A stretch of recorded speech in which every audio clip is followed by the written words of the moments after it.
Om Shanti. Good morning. 29 जनवरी 2023 आज Sunday है। आज हम सभी सुनेंगे अव्यक्त बाप दादा के अव्यक्त महावाक्य, मधुर महावाक्य। ओरिजिनल मुरली है 2 दिसंबर 93 की। मुरली का शीर्षक है नंबर 1 बनने के लिए गुण मूरत बन, गुणों का दान करने वाले महादानी बनो। नंबर 1 बनने के लिए गुण मूरत बन, गुणों का दान करने वाले महादानी बनो। तो अभी हम सुनते हैं अव्यक्त बाप दादा के मधुर महावाक्य। आज बेहद के माता पिता चारों ओर के विशेष बच्चों को देख रहे थे। क्या विशेषता देखी? कौन से बच्चे अखुट ज्ञानी, अटल स्वराज्य अधिकारी, अखंड निर्विघ्न, अखंड योगी, अखंड महादानी है। ऐसे विशेष आत्माएं कोटों में कोई बने हुए हैं। ज्ञानी, योगी, महादानी सभी बने हैं, लेकिन अखंड कोई कोई बने हैं। जो अखूट, अटल और अखंड है वही विजय माला के विजयी मन के हैं। बाप दादा ने संगम युग पर सभी बच्चों को अटल अखंड भव का वरदान दिया है, लेकिन वरदान को जीवन में सदा धारण करने में नंबरवार बन गए हैं। नंबर 1 बनने के लिए सबसे सहज विधि है अखंड महादानी बनो। अखंड महादानी अर्थात निरंतर सहज सेवाधारी, क्योंकि सहज ही निरंतर हो सकता है। तो अखंड सेवाधारी अर्थात अखंड महादानी दाता के बच्चे हो, सर्व खजानों से संपन्न श्रेष्ठ आत्माएं हो। संपन्न की निशानी है अखंड महादानी। एक सेकंड भी दान देने के बिना रह नहीं सकते। द्वापर से दानी आत्माएं अनेक भक्त भी बने हैं, लेकिन कितने भी बड़े दानी हो, अखुट खजाने के दानी नहीं बने हैं। विनाशी खजाने व वस्तु के दानी बने हैं। आप श्रेष्ठ आत्माएं अब संगम पर अखुट और अखंड महादानी बनते हो। अपने आप से पूछो कि अखंड महादानी हो व समय प्रमाण दानी हो व चांस प्रमाण दानी हो। अखंड महादानी सदा 3 प्रकार से दान करने में बिजी रहते हैं। पहला, मनसा द्वारा शक्तियाँ देने का दान। दूसरा, वाणी द्वारा ज्ञान का दान। तीसरा, कर्म द्वारा गुणों का दान। इन तीनों प्रकार के दान देने वाले सहज महादानी बन सकते हैं। रिजल्ट में देखा, वाणी द्वारा ज्ञान दान मेजॉरिटी करते रहते हो। मनसा द्वारा शक्तियों का दान यथाशक्ति करते हो, और कर्म द्वारा गुण दान ये बहुत कम करने वाले हैं।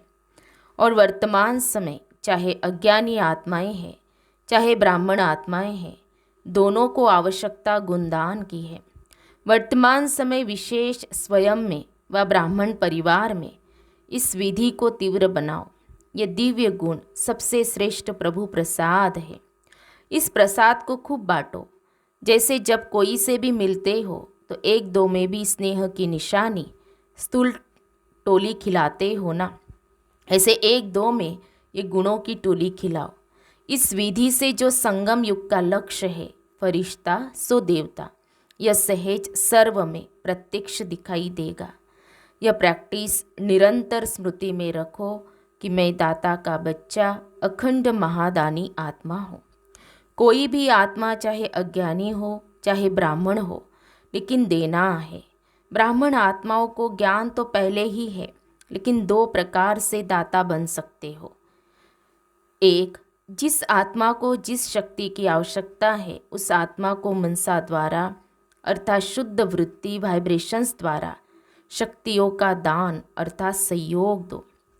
दूसरा, कर्म द्वारा सदा स्वयं जीवन में गुण मूर्त बन प्रत्यक्ष सैंपल बन औरों को सहेज गुण धारण करने का सहयोग दो।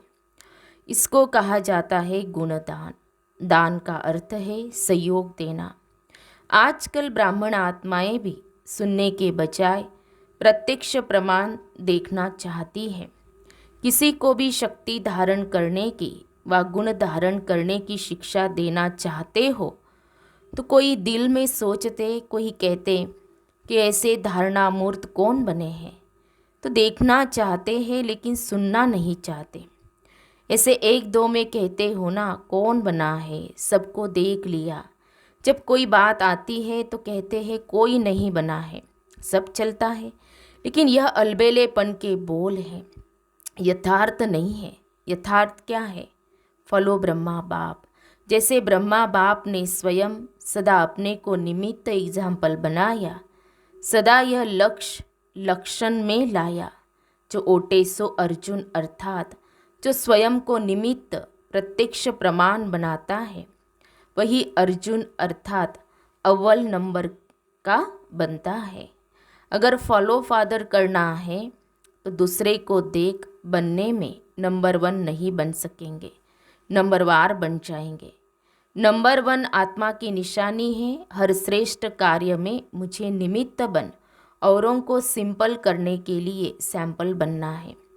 दूसरे को देखना, चाहे बड़ों को, चाहे छोटों को, चाहे समान वालों को, लेकिन दूसरों को देख बनना कि पहले यह बने तो मैं बनूं। तो नंबर 1 तो वह हो गया ना जो बनेगा, तो स्वयं स्वतः ही नंबरवार में आ जाते हैं। तो अखंड महादानी आत्मा सदा अपने को हर सेकंड तीनों ही महादान में से कोई न कोई दान करने में बिजी रखता है। जैसा समय वैसी सेवा में सदा लगा हुआ रहता है। उनको व्यर्थ देखने, सुनने व करने की फुर्सत ही नहीं। तो महादानी बने हो, अभी अंडरलाइन करो, अखंड बने हैं। अगर बीच बीच में दातापन में खंडन पड़ता है तो खंडित को संपूर्ण नहीं कहा जाता। वर्तमान समय आपस में विशेष कर्म द्वारा गुणदाता बनने की आवश्यकता है। हर एक संकल्प करो कि मुझे सदा गुणमूर्त बन, सबको गुणमूर्त बनाने का विशेष कर्तव्य करना ही है। तो स्वयं की और सर्व की कमजोरियां समाप्त करने की इस विधि में हर एक अपने को निमित्त अव्वल नंबर समझ आगे बढ़ते चलो। ज्ञान तो बहुत है, अभी गुणों को इमर्ज करो। सर्वगुण संपन्न बनने और बनाने का एग्जाम्पल बनो। अच्छा, सर्व अखंड योगी तू आत्माएं, सर्व सदा गुणमूर्त आत्माओं को सर्व हर संकल्प हर सेकंड महादानी व महासहयोगी विशेष आत्माओं को सदा स्वयं को श्रेष्ठता में सैंपल बन सर्व आत्माओं को सिंपल सहेज प्रेरणा देने वाले, सदा स्वयं को निमित्त नंबर 1 समझ प्रत्यक्ष प्रमाण देने वाले बाप समान आत्माओं को बाप दादा का याद प्यार और नमस्ते। हम रूहानी बच्चों की रूहानी बाप दादा को याद प्यार और नमस्ते नमस्ते। ओम शांति ओम शांति ओम शांति। गुड मॉर्निंग बाप दादा, शुक्रिया बाप दादा, पद्मा पदम शुक्रिया आपका। दादी जानकी जी से मुलाकात, ऑस्ट्रेलिया सिंगापुर आदि के चक्कर का समाचार सुनाया और सबकी याद दी। सबकी याद पहुंच गई। चारों ओर के बच्चे सदा बाप के सामने हैं, इसका प्रत्यक्ष प्रमाण है।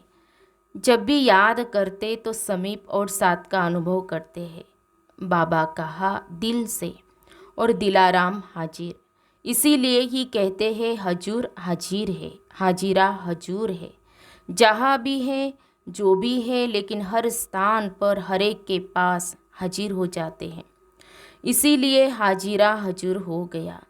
इस स्नेह की विधि को लोग नहीं जान सकते, यह ब्राह्मण आत्माएं ही जानती है। अनुभवी इस अनुभव को जानते हैं। आप विशेष आत्माएं तो है ही कंबाइंड ना, अलग हो ही नहीं सकते। लोग कहते हैं जिधर देखते हैं उधर तू ही तू है, और आप कहते हो जो करते हैं जहाँ जाते हैं बाप साथ ही है, अर्थात तू ही तू है। जैसे कर्तव्य साथ है तो हर कर्तव्य कराने वाला भी सदा साथ है। इसीलिए गाया हुआ है करण करावन हार। तो कंबाइंड हो गया ना, करणहार और करावन हार। तो आप सबकी स्थिति क्या है? कंबाइंड है ना। करण करावनहार, करणहार के साथ है ये। करावनहार अलग नहीं है, इसको ही कंबाइंड स्थिति कहा जाता है। सभी अपना अपना अच्छा पार्ट बजा रहे हो, अनेक आत्माओं के आगे सैंपल हो सिंपल करने के। ऐसे लगता है ना मुश्किल को सहज बनाना यही फॉलो फादर है। ऐसे है ना, अच्छा पार्ट बजाया ना, जहाँ भी है विशेष पार्टधारी विशेष पार्ट बजाने के सिवाय रह नहीं सकते। यह ड्रामा की नोंद है। अच्छा, चक्कर लगाना बहुत अच्छा है। चक्कर लगाया, फिर स्वीट होम में आ गए। सेवा का चक्कर अनेक आत्माओं के प्रति विशेष उमंग उत्साह का चक्कर है। सब ठीक है ना, अच्छा ही अच्छा है। ड्रामा की भावी खींचती जरूर है। आप रहना चाहो लेकिन ड्रामा में नहीं है तो क्या करेंगे? सोचते भी जाना पड़ेगा, क्योंकि सेवा की भावी है। तो सेवा की भावी अपना कार्य कराती है। आना और जाना यही तो विधि है। अच्छा, संगठन अच्छा है। अव्यक्त बाप दादा की पर्सनल मुलाकात है। उसमें एक है, परमात्मा प्यार का अनुभव करने के लिए दुख की लहर से न्यारे बनो। बाप दादा ने संगम पर अनेक खजाने दिए हैं। उन सभी खजानों में से श्रेष्ठ खजाना है सदा खुशी का खजाना। तो यह खुशी का खजाना सदा साथ रहता है। कैसी भी परिस्थिति आ जाए लेकिन खुशी नहीं जा सकती। जब परिस्थिति कोई दुख की लहर वाली आती है तो भी खुश रहते हो कि थोड़ी थोड़ी लहर आ जाती है, क्योंकि संगम पर होना तो एक तरफ है दुखधाम, दूसरे तरफ है सुखधाम। तो दुख के लहर की कई बातें सामने आएंगी, लेकिन अपने अंदर वो दुख की लहर दुखी नहीं करे। जैसे गर्मी के मौसम में गर्मी तो होगी ना, लेकिन स्वयं को बचाना वो अपने ऊपर है। तो दुख की बातें सुनने में आएंगी लेकिन दिल में प्रभाव नहीं पड़े। इसलिए कहा जाता है न्यारा और प्रभु का प्यारा। तो दुख की लहर से न्यारा तब प्रभु का प्यारा बनेंगे। जितना न्यारा उतना प्यारा। अपने आप को देखो कि कितने न्यारे बने हैं। जितना न्यारा बनते जाते हो उतना ही सहज परमात्मा प्यार का अनुभव करते हो। तो हर रोज़ चेक करो कि कितने न्यारे रहे, कितने प्यारे रहे, क्योंकि ये प्यार परमात्मा प्यार है जो और कोई भी युग में प्राप्त हो नहीं सकता। जितना प्राप्त करना है उतना अभी करना है, अभी नहीं तो कभी भी नहीं हो सकता। और कितना थोड़ा सा समय यह परमात्मा प्यार की प्राप्ति का है, तो थोड़े समय में बहुत अनुभव करना है। तो कर रहे हो। दुनिया वाले खुशी के लिए कितना समय संपत्ति खर्च करते हैं, और आपको सहेज अविनाशी खुशी का खजाना मिल गया। कुछ खर्चा किया क्या? खुशी के आगे खर्च करने की वस्तु है ही क्या जो देंगे? तो यही खुशी के गीत गाते रहो कि जो पाना था वो पा लिया ना।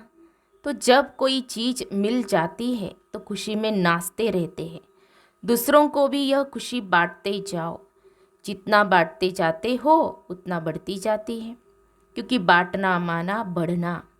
तो जो भी संबंध में आए वह अनुभव करे कि इनको कोई श्रेष्ठ प्राप्ति हुई है, जिसकी खुशी है, क्योंकि दुनिया में तो हर समय का दुख है और आपके पास हर समय की खुशी है। तो दुखी को खुशी देना यह सबसे बड़े से बड़ा पुण्य है। तो सभी निर्विघ्न बन आगे उड़ रहे हो या छोटे छोटे विघ्न रोकते हैं? विघ्नों का काम है आना और आपका काम है विजय प्राप्त करना। जब विघ्न अपना कार्य अच्छी तरह से कर रहे हैं तो आप मास्टर सर्वशक्तिमान अपने विजय के कार्य में सदा सफल रहो। सदा यह याद रखो कि हम विघ्न विनाशक आत्माएं हैं। विघ्न विनाशक का जो यादगार है उसका प्रैक्टिकल में अनुभव कर रहे हो ना। अच्छा, दूसरा है अचल स्थिति बनाने के लिए मास्टर सर्वशक्तिमान का टाइटल स्मृति में रखो। स्वयं को सदा सर्व खजानों से भरपूर अर्थात संपन्न आत्मा अनुभव करते हो, क्योंकि जो संपन्न होता है तो संपन्नता की निशानी है कि वो अचल होगा, हलचल में नहीं आएगा। जितना खाली होता है उतनी हलचल होती है। तो किसी भी प्रकार की हलचल, चाहे संकल्प द्वारा, चाहे वाणी द्वारा, चाहे संबंध संपर्क द्वारा, किसी भी प्रकार की हलचल अगर होती है तो सिद्ध है कि खजाने से संपन्न नहीं है। संकल्प में भी, स्वप्न में भी अचल, क्योंकि जितना जितना मास्टर सर्वशक्तिमान स्वरूप की स्मृति इमर्ज होगी उतना ये हलचल मर्ज होती जाएगी। तो मास्टर सर्वशक्तिमान की स्मृति प्रत्यक्ष रूप में इमर्ज हो। जैसे शरीर का ऑक्यूपेशन इमर्ज रहता है, मर्ज नहीं होता, ऐसे यह ब्राह्मण जीवन का ऑक्यूपेशन इमर्ज रूप में रहे। तो यह चेक करो, इमर्ज रहता है या मर्ज रहता है। इमर्ज रहता है तो उसकी निशानी है हर कर्म में वह नशा होगा और दूसरों को भी अनुभव होगा कि यह शक्तिशाली आत्मा है। तो कहा जाता है हलचल से परे अचल। अचल घर आपका यादगार है। तो अपना ऑक्यूपेशन सदा याद रखो कि हम मास्टर सर्वशक्तिमान हैं, क्योंकि आजकल सर्व आत्माएं अति कमज़ोर है। तो कमज़ोर आत्माओं को शक्ति चाहिए। शक्ति कौन देगा, पूछ रहे बाप दादा। शक्ति कौन देगा? जो स्वयं मास्टर सर्वशक्तिमान होगा। किसी भी आत्मा से मिलेंगे तो वो क्या अपनी बातें सुनाएंगे? कमजोरी की बातें सुनाते हैं ना। जो करना चाहते हैं वो कर नहीं सकते, तो इसका प्रमाण है कि कमज़ोर है। और आप जो संकल्प करते हो वो कर्म में ला सकते हो। तो मास्टर सर्वशक्तिमान की निशानी है कि संकल्प और कर्म दोनों समान होगा।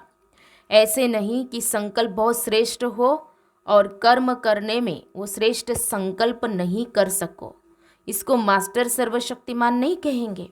तो चेक करो कि जो श्रेष्ठ संकल्प होते हैं वो कर्म तक आते हैं या नहीं आ सकते।